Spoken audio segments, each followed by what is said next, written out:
5 Aspects of Nature I Attribute to an Accident by Krishna's Mercy. Mayadhyakshen prakriti, suyate sa characharam, hetunanen kaunteya, jagad viparivartate. Quote, this material nature is working under my direction, O son of Kunti, and it is producing all moving and unmoving beings. By its rule, this manifestation is created and annihilated again and again. Lord Krishna, Bhagavad-gita 9:10. 1. The sun rises exactly on time.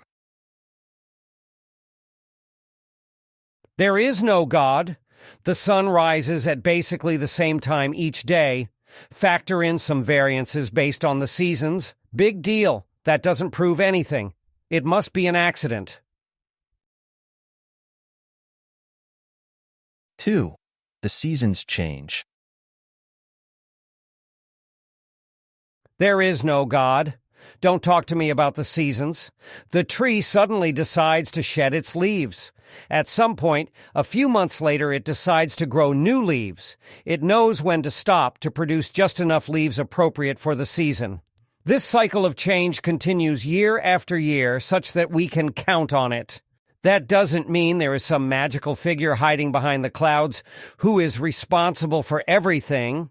I don't see a puppet master sewing everything together. Don't tell me about some imaginary character who makes all the leaves fall, the leaf fairy. See, I can do mythology too. 3. The fruits appear. There is no God. Fruits are part of nature. They are not all the same. If you take the pit of an avocado, that will yield another tree that produces only avocados. You can't expect that pit to grow tomatoes. Have some common sense. You ask why each seed is so specific. Who knows? Probably just a coincidence. Enjoy what nature has to offer. Don't overthink things. You will go crazy that way. 4. The flowers blossom. There is no God. Stop bothering me with your sermons. I have no time for that right now. The pollen count is way too high. My allergies are terrible. I will have to stay inside for at least a month. Why not longer? Well, I know that the flowers will eventually settle in. Pollen is not around all year. They call it seasonal allergies for a reason. Have some common sense. Stop asking silly questions. 5. The child learns how to walk. There is no God. Yes, this newborn child will likely learn to walk. On their own, no one to necessarily teach them. They are too young to follow directions anyway. What is your point? This doesn't prove anything. It's the same for everybody. There isn't some magical touch involved or some crazy inspiration from an invisible figure living within the heart. Sarvasya chaham hridi sannivishto, mattah smritir jnanam apohanam cha, vedaish cha sarvair aham eva vedyo, vedant krid ved eva chaham. Quote, I am seated in everyone's heart, and from me come remembrance, knowledge, and forgetfulness. By all the Vedas am I to be known. Indeed, I am the compiler of Vedanta, and I am the knower of the Vedas. Lord Krishna, Bhagavad-gita 15:15. His Divine Grace, A.C. Bhaktivedanta.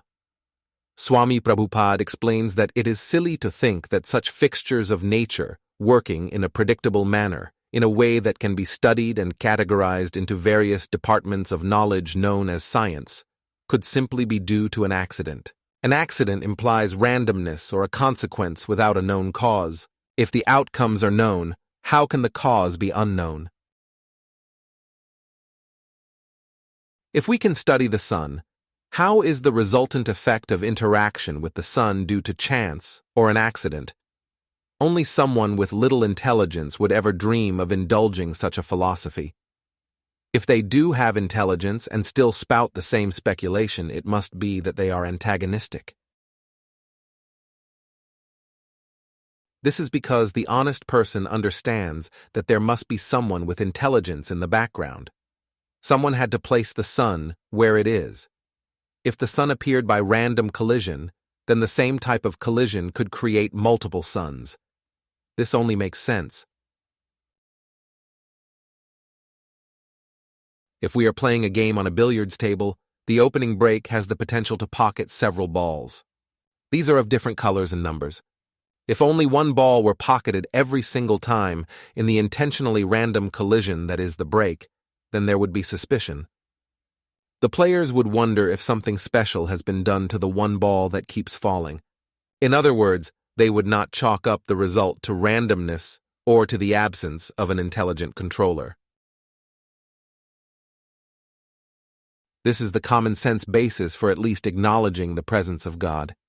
There is also a scriptural basis which is tied to authority. People we trust. People who exhibit good character. People who are only interested in the highest welfare for every single being. People whose benevolence is not limited to their friends and family or to their neighbors, determined by a geographic boundary. These people say that there is a God and that he is a person. As a distinct individual, he is responsible for the entire creation. The varieties of creatures found within such creation, the changes that take place, the predictability, and the discernible patterns, these are all due to God the person. If he is responsible, then I have a relationship with him. I should at least show some gratitude. I would not be able to do anything were it not for his influence. With the proper consciousness, everything that I do can link to him. Every moment of every day is an opportunity for an offering in the manner directly recommended. Yat karoshi yad ashnasi, yaj juhoshi dadasi yat tapasyasi kaunteya, tat kurushvamad arpanam. Quote, O son of Kunti, all that you do, all that you eat, all that you offer and give away, as well as all austerities that you may perform, should be done as an offering unto me. Lord Krishna, Bhagavad-gita 9:27. In closing, why the intelligence to reduce, that only randomness to produce? The sun, the moon, and the clouds, speculation, obvious signals, shrouds. If accident, then the same should occur, many suns and planets to infer. But truth, that one person as the conception, everything working under his direction.